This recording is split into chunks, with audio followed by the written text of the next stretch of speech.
Caron, qu'est-ce que tu nous présentes ce soir?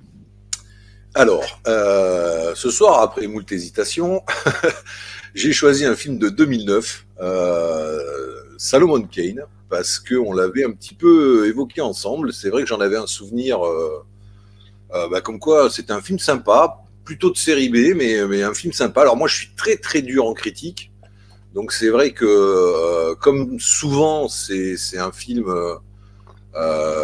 où c'était en dessous de mes attentes, clairement. Mais pour autant, j'en avais gardé un film sympa. Alors là, pour préparer l'émission, j'ai essayé d'effacer les souvenirs, de renouveler un petit peu mon regard et d'essayer de le prendre presque comme si je le découvrais. Et ma foi, effectivement, ça reste un film sympa, même combien maintenant, 15 ans après. Il est toujours,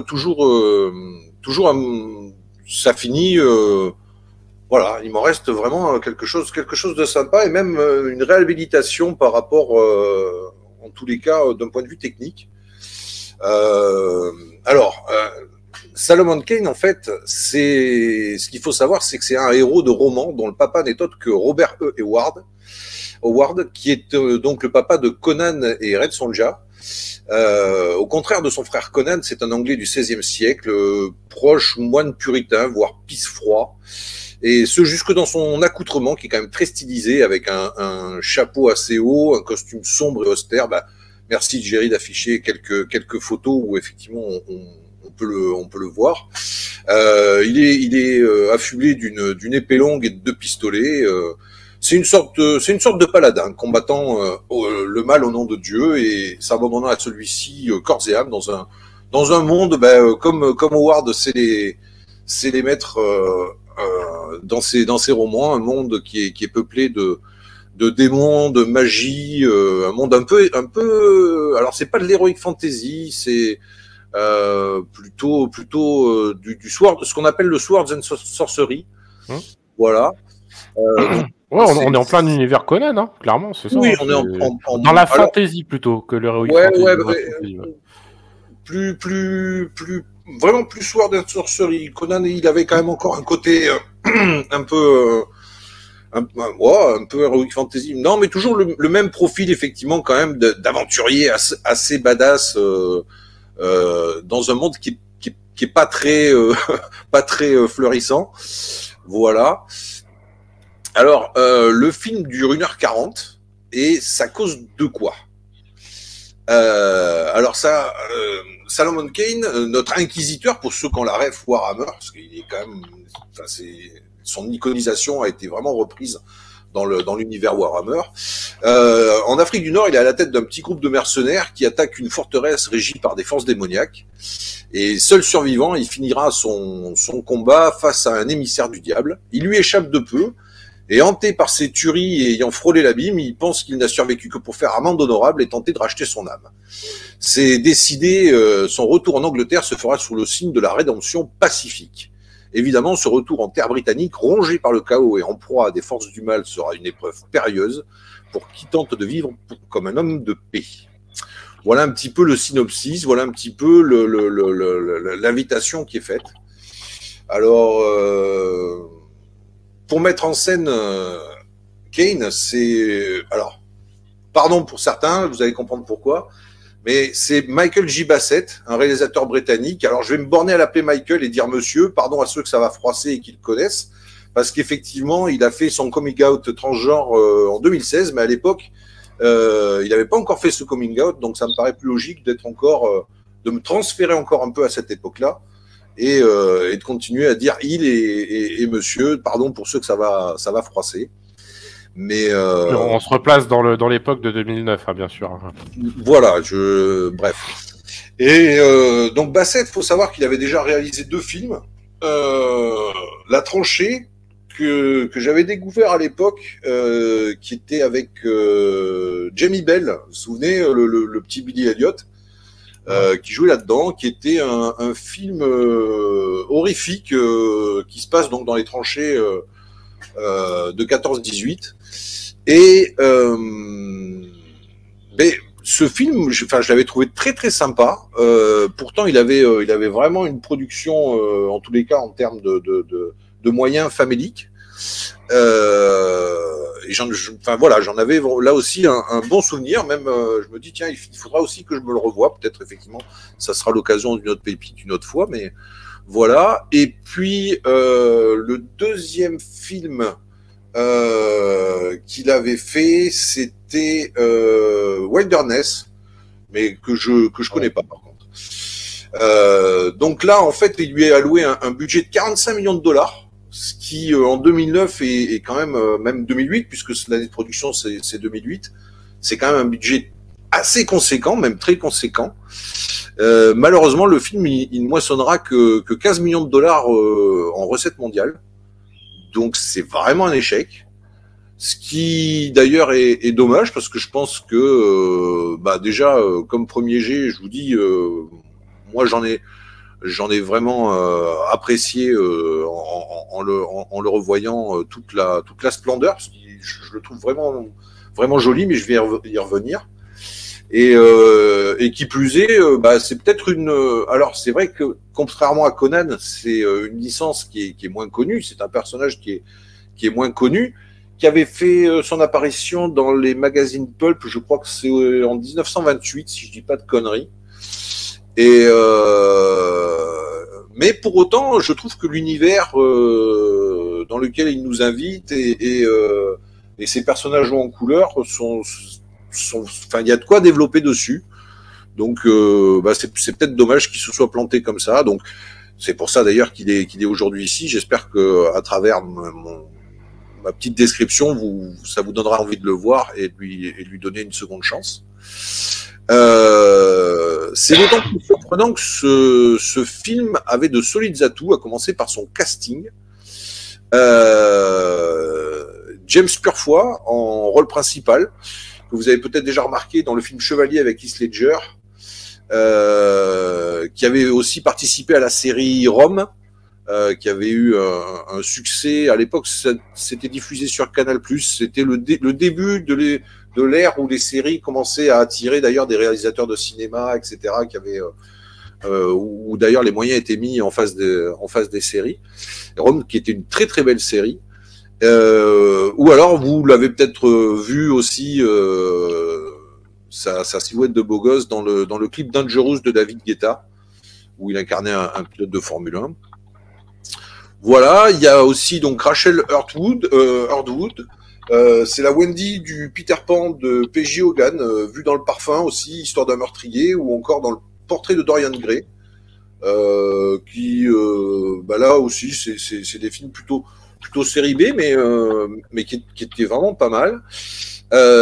Il y a Pete Postlethwaite et sa gueule atypique, qu'on a déjà vu au détour d'un Alien 3, du Dernier des Mohicans, de Jurassic Park, Le Monde Perdu, ainsi que Usual Suspect. Qu'on voit tout de suite à l'écran, là. Tout de suite, c'est ce personnage-là dont on parle. Kobayashi. Ouais, Kobayashi, ouais, dans Usual Suspect.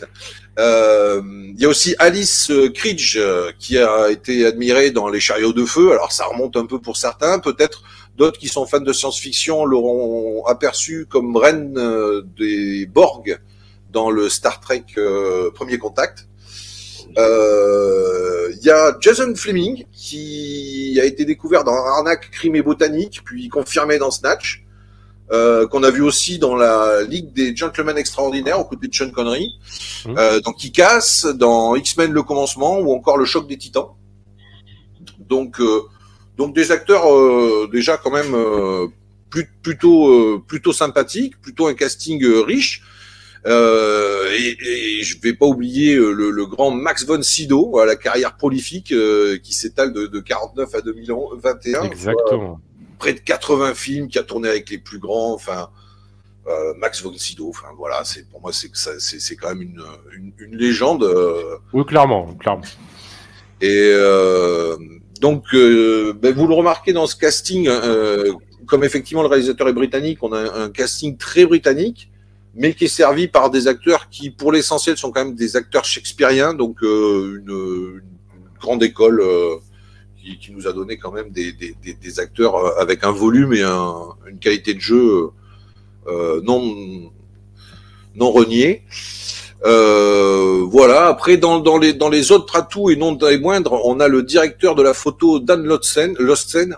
C'est un Danois, je crois. Et alors, sachez que s'il vous dit rien, il a quand même travaillé avec Guillermo del Toro sur Mimic. Il a travaillé sur Le Pacte des loups et Silent Hill de Christopher Gans.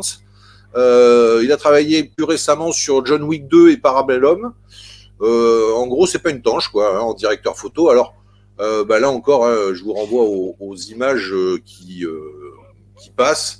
Vous voyez que d'un point de vue esthétique, d'un point de vue des éclairages, des lumières, on a des trucs qui sont quand même vraiment propres. Alors, moi, je vous parle du directeur photo parce que c'est vrai que je suis très sensible à ça, parce que je trouve que c'est vraiment ce qui fait la différence entre une image téléfilm et une image cinéma. Je trouve que les éclairages, c'est vraiment ce qui va matérialiser, donner du relief, donner du volume aux scènes, les magnifier. C'est aussi au niveau des effets spéciaux un truc que je trouve fantastique, surtout dans tout ce qui est practical. Vous prenez par exemple, tout le monde a vu, je pense, les making-of ou autres de Terminator, où vous voyez Schwarzenegger, où vous voyez les artistes qui dessinent sur son visage les implants cybernétiques, enfin, le squelette, l'endosquelette en dessous métallique. Vous le voyez comme ça, vous vous dites, enfin, ça rend pas. Et puis vous le voyez après à l'image, effectivement, avec James Cameron, avec les éclairages qui ont été très bien travaillés. Et là, d'un seul coup, vous y croyez, vous voyez le relief, vous avez vraiment l'impression que la peau est déchiquetée. Donc effectivement, le directeur photo, pour moi, c'est vraiment hyper important, parce que c'est avec un bon directeur photo, vous arrivez même sur un film qui est pas forcément terrible à avoir un très bel éclairage et vraiment à être happé dans l'histoire. En tous les cas, votre suspension de crédité marche d'autant mieux. Alors, justement, là, on a en plus de ça beaucoup d'extérieurs qui ont été filmés, beaucoup de scènes extérieures. Il y a pas mal de figurants, donc il y a du monde en même temps, hein, 45 millions de l'époque. Je crois que ça doit correspondre à peu près à un film de 60-65 millions aujourd'hui. Donc il y a un budget moyen, on va dire, mais correct. Ouais, c'est déjà pas mal. C'est déjà pas mal, et déjà avec ça, on voit que, en tous les cas, à l'écran, ça se voit. Voilà, c'est vraiment ça. Alors d'autant plus que je trouve que le réalisateur, alors il y a de très très beaux décors, et à côté de ça, on a un réalisateur qui est capable de nous, en filmant, par ses cadrages, de faire des fresques presque, des photos presque peintures, des choses très picturales, avec une certaine simplicité, mais une réelle efficacité. Alors, je crois que dans les photos qui défilent, vous verrez entre autres un moment où vous avez un chariot avec la petite équipe qui accompagne Salomon Kane, et on voit à travers cette photo-là vraiment le cadrage, etc. Voilà, c'est celle-ci avec le chariot. Je trouve que vraiment on a quelque chose qui est très joli. Enfin, vraiment dans l'esthétique, dans le rendu, c'est bien cadré. Tout ça est servi en plus de ça. Ou contrairement à des réalisateurs plus récents, on n'est pas dans une surenchère parce qu'aujourd'hui, vous prenez un Marvel, la même équipe, on va vous la mettre en V avec un plan ralenti quand il marche, etc. Là, on a viré tous ces artifices-là. On a vraiment une lumière naturelle bien filmée, avec derrière, je vous dis, ce directeur photo qui donne ce cachet. Je trouve ça vraiment joli, vraiment un esthétique qui donne du corps à ce monde-là. On a des paysages qui sont aussi bien dans les campagnes, dans des forêts recouvertes de neige, vraiment c'est joli. À côté de ça, comme effectivement c'est un film, comme je vous disais, un univers où il y a des démons, des monstres, etc. On a là aussi des maquillages qui sont assez nombreux, qui sont très bien réussis, avec des zombies très crédibles, des démons, des hérétiques brûlés, des choses vraiment pas propres. On sent il y a une atmosphère, il y a beaucoup de practical. Donc c'est vraiment très sympa. Les costumes sont magnifiques. Regardez d'un peu plus près les costumes, c'est vraiment chiadé. Il y a des par-dessus, il y a des capes, il y a des espèces de ceintures, de harnais. C'est vraiment joli. Il y a vraiment une esthétique qui est travaillée, et les costumes là aussi, il y en a beaucoup et très différents. Ils sont vraiment élaborés. Comme je vous disais, ouais, tous ces petits éléments font qu'on a une composition. Les décors, regardez, les décors sont appliqués. Les décors sont très très bien rendus. Il y a une bonne utilisation de tout ce qui est les brumes, les contre-jours, les éclairages, les lumières filtrantes à travers les branches ou à travers les. C'est vraiment joli, et du coup on rentre dans ce film avec un certain plaisir. Et alors à côté de ça, les scènes d'action aussi sont bien filmées. C'est bien découpé, c'est lisible. On n'a pas la gerbe. On y prend plaisir. Les coups, les cascades sont là aussi très bien amenés, très bien réalisés. On sent la puissance des coups. Et je vous dis, tout ce qui est artifice a été vraiment viré. On a vraiment une caméra qui se balade au milieu de l'action et qui en même temps est suffisamment fluide pour pas vous filer la gerbe. Donc non, très bien, on comprend ce qui se passe, etc. Donc il y a beaucoup d'éléments qui étaient très bons. Le point faible, je dirais, c'est que c'est vrai que le scénario est un peu convenu et un peu cousu de fil blanc. C'est-à-dire qu'effectivement, cette rédemption de Salomon Kane, on sent bien que, bon, surtout que ce serait dommage d'avoir fait un personnage aussi bien iconifié, un personnage aussi badass pour finalement n'en faire qu'un prêchi-prêcheur. Donc c'est vrai que par rapport à ça, oui, on se doute bien que cette rédemption-là, à un moment, il va bien falloir qu'il reprenne les armes. Mais en tous les cas, on vit cette aventure, on traverse plusieurs paysages, on a un plaisir à découvrir. Purefoy dans le rôle, il fait vraiment le taf. D'ailleurs, chacun des acteurs fait vraiment le taf, donne vraiment du volume à son personnage, même si les personnages sont pas forcément d'une écriture étendue, mais le peu qu'on sait, on comprend les enjeux, on comprend et vraiment on se laisse entraîner par cette bande-là. On se prend même à s'attacher à certains, et vraiment c'est dommage que ce film soit passé à côté.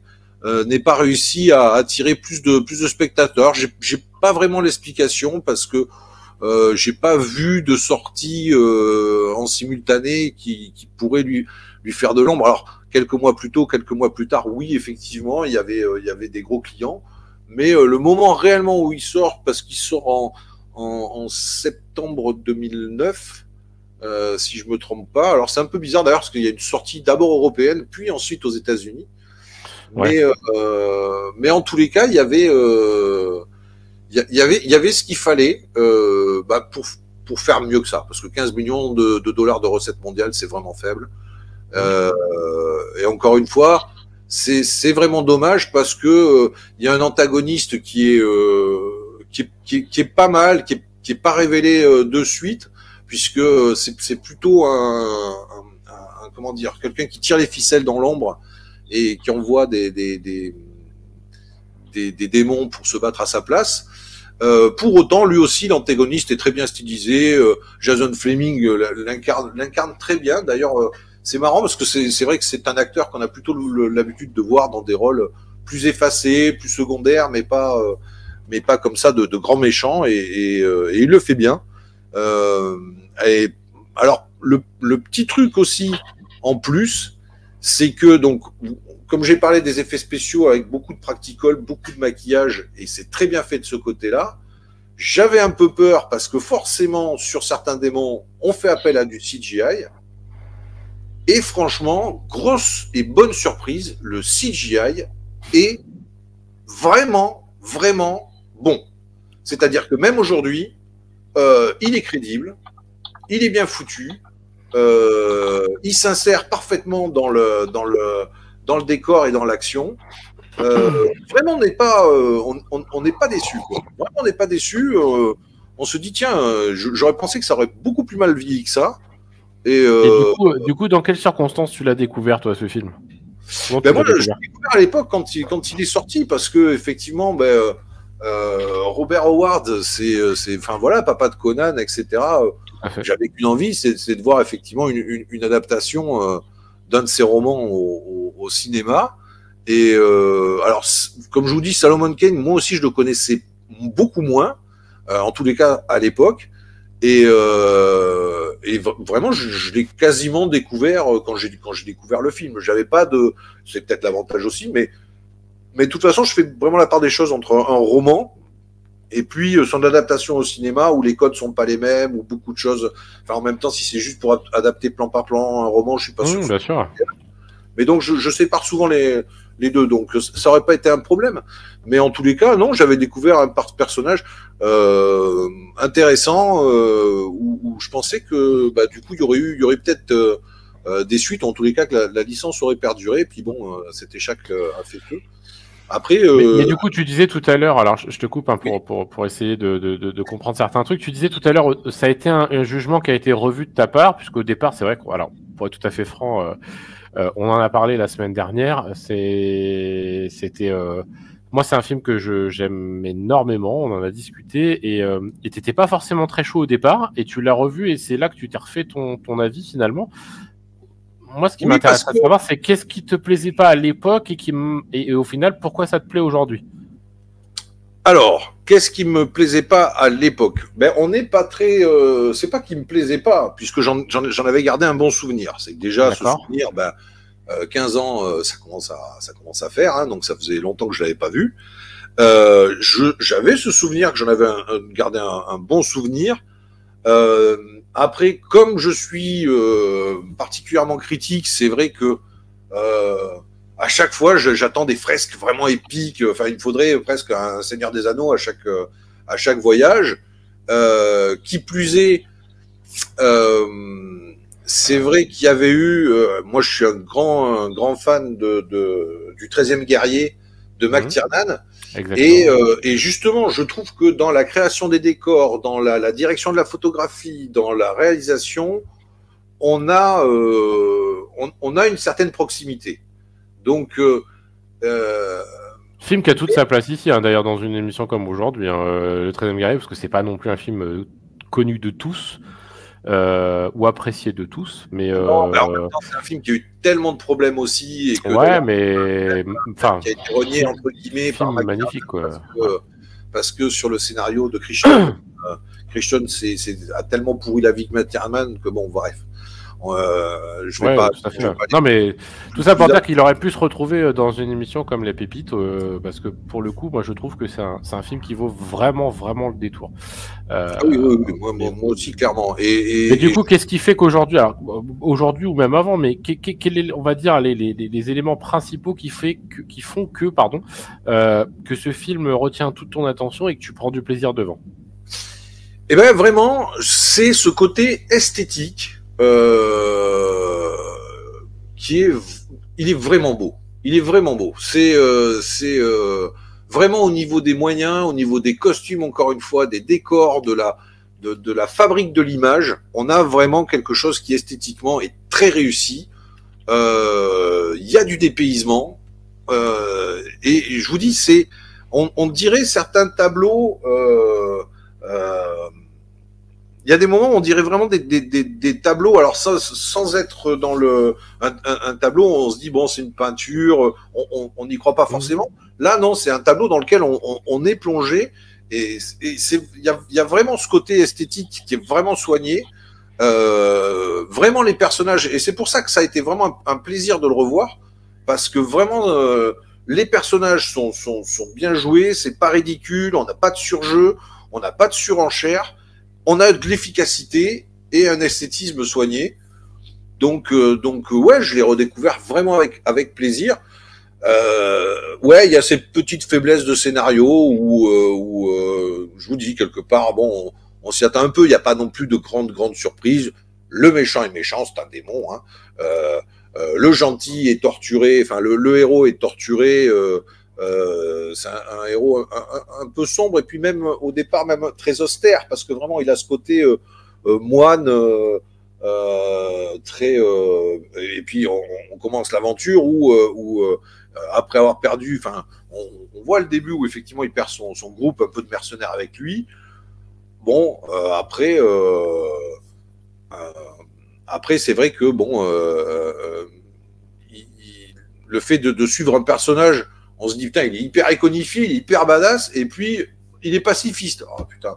Bon on le sait que le gars à un moment il va dire bon, ça va, faut pas déconner, je vais reprendre les armes. Surtout qu'en plus de ça, il y a cet esprit paladin qui est derrière, avec je vais défendre la veuve et l'orphelin. Donc on a bien compris que il y a une jauge qui va se remplir de ce qu'il peut supporter de voir sans intervenir comme saloperie, et qu'au bout d'un moment, il va dire bon bah c'est fini, je redégaine mon épée, je ressors mes pistolets, on y va quoi. Et mais à part cette petite faiblesse là, et là je rejoins notre ami là dans le dernier commentaire que j'ai vu apparaître, c'est qu'effectivement il est bien mieux que beaucoup de films qui sortent aujourd'hui. Enfin ça c'est clair quoi. Il est clairement. Et il est pas niais dans sa façon d'amener les choses. Il n'est pas niais du tout. Vraiment, on y croit. On n'est pas des dialogues ridicules, etc. Voilà. Je vous ai mis un petit sondage, messieurs, dames, dans le chat pour savoir un petit peu, déjà, si vous aviez connaissance de ce film. Est-ce que vous le connaissez? Est-ce que vous l'appréciez si jamais vous l'avez déjà vu? Clairement. Mike, est-ce que toi, c'est un film que tu connaissais? Et si oui, qu'est-ce que tu en penses? Alors, je l'ai vu une fois quand il est sorti, attiré par, comme Caron, par le fait que ce soit Robert Howard, en fait, le créateur de Conan. Et de mémoire, j'avais pas accroché plus que ça. D'accord. Et par contre, l'exposé de Caron me donne très envie de revoir. Là, en même temps, j'allais dire, si là, il l'a pas vendu... C'est ça. Il me donne envie de lui redonner sa chance parce que oui, j'avais pas accroché. J'avais vu quand même des qualités et tout. Et accessoirement, j'aime bien James Purefoy aussi. Mais ouais, j'étais pas dans le mood, je sais pas. Et il m'a pas accroché plus que ça. Mais du coup, ouais, ça donne envie, quoi. Tu l'avais vu à l'époque je vous coupe parce qu'a priori, Alad dit que j'ai un problème de micro. Est-ce que vous m'entendez bien, du coup, dans le chat? Dites-moi un peu si c'est bon au niveau du son. Moi, oui, en tout cas, ça va. Ouais. Oui, moi aussi, hein. Fort clair. Peut-être un petit souci de réseau, du coup. Ouais, donc on a compris, c'est vrai que le Caron nous le vend bien. Toi, si tu devais retenir quelque chose qui t'a plu et quelque chose qui t'a déçu dedans, ça serait quoi du coup? Disons que ce qui m'a plu, c'était que déjà c'était relativement original, j'ai trouvé, et bien tenu. C'est-à-dire que des fois, il y a des films, au début, ça commence super bien et après, ça part en sucette ou l'inverse. Des fois, ça. Et là, c'était assez homogène et tout ça, de mémoire. Parce que tout ça, Caron demandait aussi si je l'avais découvert à l'époque et tout. Oui, mais par contre, pas au cinéma, en DVD à l'époque. À l'époque, je louais tout ce qui sortait et je regardais de manière compulsive. Donc, et à l'époque, j'avais trouvé que c'était un film de plus. Je l'avais pas trouvé plus marquant que ça. Et de mémoire, ce qui m'avait déplu, c'était, je sentais que c'était une série B et Oui, ça c'est un autre film dont on a souvent parlé, quoi. Pas Furax. On doit être juste trois à avoir vu ce film. Ouais, parce que ça me parle pas, moi. Et on l'a pas vu dans la même salle, mais on l'a vu à l'époque tous les deux, et on s'en est parlé. On a dit c'est pas possible, on est les seuls à l'avoir vu. Et pour Solomon Kane, en fait, oui, de mémoire, en fait, il me semble qu'on ressentait que c'était une série B. Alors, ce qui des fois me dérange pas du tout. C'est pas du tout un gros mot dans ma bouche, série B ou quoi, au contraire. Mais là, ouais, il m'a pas, à l'époque, il m'avait pas accroché plus que ça, ouais. Mais quelque part, comme apparemment comme Caron aussi, et donc voilà, je leur donnerais bien volontiers sa chance prochainement. Bah moi, comme je disais, c'est un film que j'ai découvert totalement par hasard, mais alors vraiment par hasard, mais comme les trois quarts des films que j'ai pu voir en vidéoclub. Alors on était plutôt sur la fin des vidéoclubs hein, pour le coup et début de la VOD. Alors c'était pas en vidéoclub, moi pour le coup c'était de la VOD. Je crois que c'était sur Canal Play ou quelque chose comme ça à l'époque, enfin un truc dans ce style. Moi, c'est un film que j'ai toujours apprécié dès le départ. Alors. On était dans l'après Van Helsing, pour ceux qui ont vu le film, sachant que je suis plutôt bon public et assez fan de Van Helsing. Et du coup, j'ai vu Solomon Kane, j'y ai vu beaucoup de ressemblances sur tout un tas de choses, et notamment la dégaine du personnage, on va dire. Et en fait, en m'intéressant un petit peu au folklore, etc., je me suis aperçu qu'en réalité, le Van Helsing de Stephen Sommers, interprété par Hugh Jackman, était totalement limite plagié sur le Solomon Kane version comics, parce qu'il existe des comics, et plutôt écrite, puisque le film n'était pas encore sorti, donc c'est pas par rapport à cette œuvre-là. Et en fait, et notamment sur l'histoire du chapeau un peu pointu, etc., qu'on a vu notamment aussi dans Van Helsing, hein, sur la tête de l'ami Hugh Jackman. Alors là, ils lui ont mis un chapeau un peu moins pointu, mais enfin cette dégaine-là, typiquement, on a l'impression de voir Van Helsing de Stephen Sommers. Donc j'y avais trouvé des points très ressemblants, et puis ce côté un peu fantastique. Alors en fait, c'était le côté on met en avant la guerre des Templiers, hein, la guerre sainte qui a été menée par les différents rois d'Angleterre, et notamment en allant donc à Jérusalem, etc. Puisque c'est un peu, voilà, on est un peu dans cet esprit-là. Ça part un peu en Turquie à un moment donné de mémoire. Enfin, du moins quand je dis la Turquie, c'est l'empire plutôt byzantin de l'époque. Et en fait, on y intègre un côté SF fantasy, du côté voilà, avec cette histoire de démons, de sorte de diable, et on se retrouve un peu dans une guerre entre Dieu, le diable, enfin c'est un peu voilà, et puis le bras armé un peu de Dieu qui est, je dirais, un peu interprété par ce personnage que campe James Malfoy. Donc clairement, moi, très bonne surprise. Je suis, enfin voilà, encore une fois, je suis fan du projet, donc enfin du film, donc c'est assez compliqué de le descendre. Même si oui, il y a des petites facilités par-ci par-là. Le scénario, c'est pas le scénario de l'année. On a l'impression que c'est une histoire un peu déjà vue sur certains points. Le gentil qui pourrait être dans la quête de rédemption va devoir sauver la Vierge effarouchée, et puis etc. Enfin voilà. Mais voilà, un petit casting sympathique, pas tellement connu sur le papier, parce que je suis certain que beaucoup sur le papier ne connaîtraient pas le nom des acteurs. C'est le cas de James Purefoy, hein, pour le coup. Et quand on voit leur tête, on se dit ah mais oui, clairement. Et en fait, on s'aperçoit que finalement, MJ Bassett a fait un bon travail, clairement, chose qu'elle n'aura pas su forcément reproduire par la suite, et notamment avec Silent Hill Révélation 3D, Inside Man 2, Rogue. J'ai cru comprendre qu'elle était sur un remake de Red Sonja, alors qui était plus connu sous le nom de Calidor en France, mais pour le coup, on a quand même quelque chose qui tient la route, même au niveau musique, on n'en a pas trop parlé, mais la musique, c'est Klaus Badelt qui l'a composé, et Klaus Badelt, c'est quand même celui qui a fait en grande partie la musique de Pirates des Caraïbes, La Malédiction du Black Pearl, hein, quand même, au passage, qui a fait d'autres petites œuvres sympatoches, un peu moins sympatoches par moment, mais par exemple c'est aussi lui qui a fait, pour les connaisseurs, la musique de Constantine, le film avec l'ami John Wick, Keanu Reeves, voilà, qui a fait aussi le film Poséidon de 2006 avec Kurt Russell, un film que pareil très peu connu mais que j'aime beaucoup.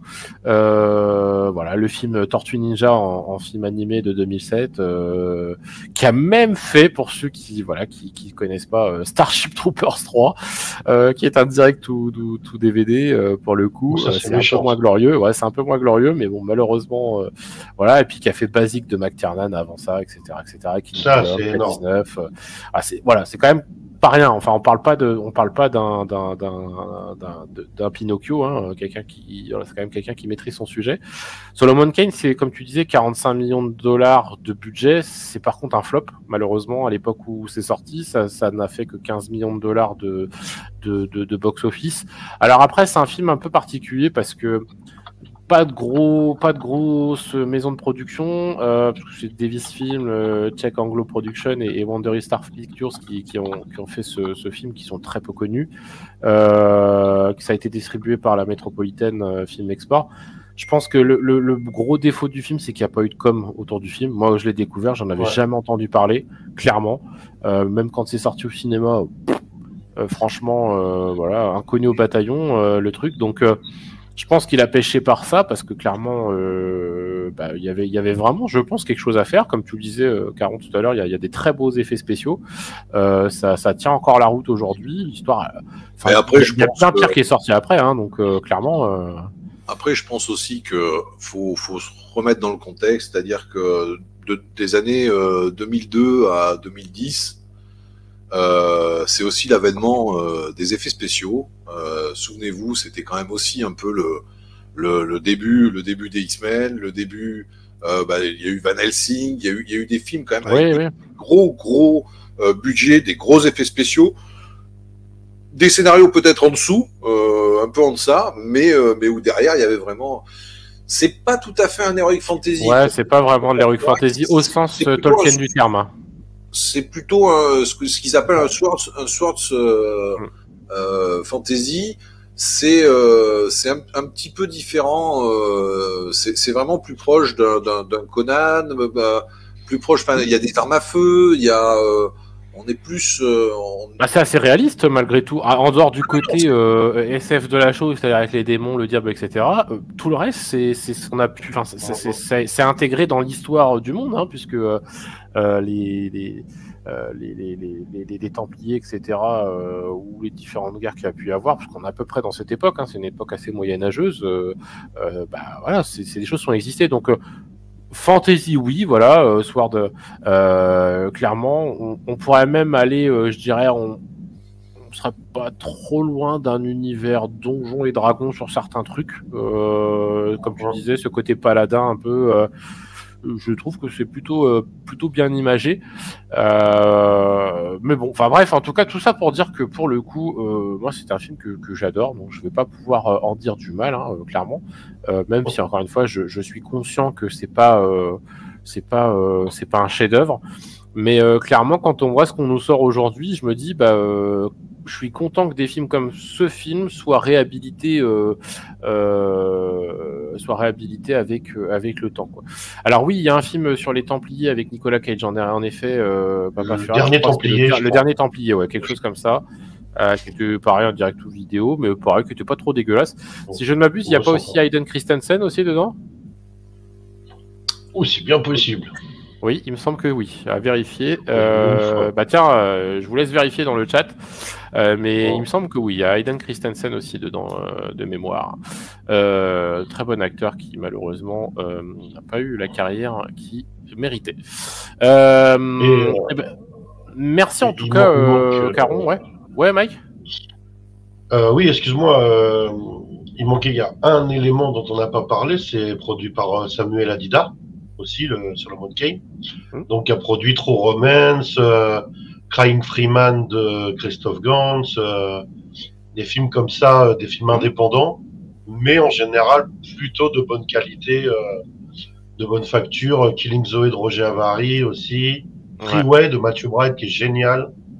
Alors c'est un film qui a été tourné en République tchèque, hein, pour ceux, parce qu'on parlait des décors tout à l'heure, et puis une partie en Angleterre, hein, pour la partie de la fin, où ça se rapproche du château donc pas de Van Helsing, de Solomon Kane, en tout cas le château de son père. Mais voilà, pour le coup, les paysages sont, oui, en effet, sont très très beaux. Je pense qu'il y a quand même une partie en studio, mais je crois que c'est dans les studios de Prague, il me semble.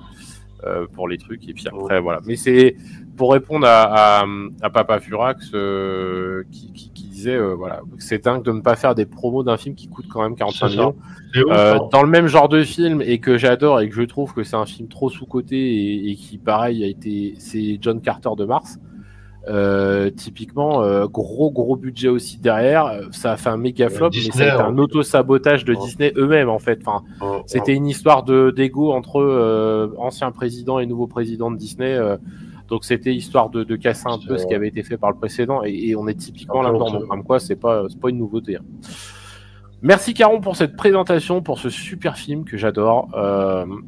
Je vous invite vraiment à le revoir pour ceux qui l'ont jamais vu. Clairement, c'est un vrai plaisir, hein, coupable ou non coupable, mais un vrai plaisir. Clairement, voilà, je vous invite à le revoir, et n'hésitez pas à nous redire un de ces quatre, si vous l'avez revu, ce que vous en avez pensé, et pourquoi pas dans le prochain live.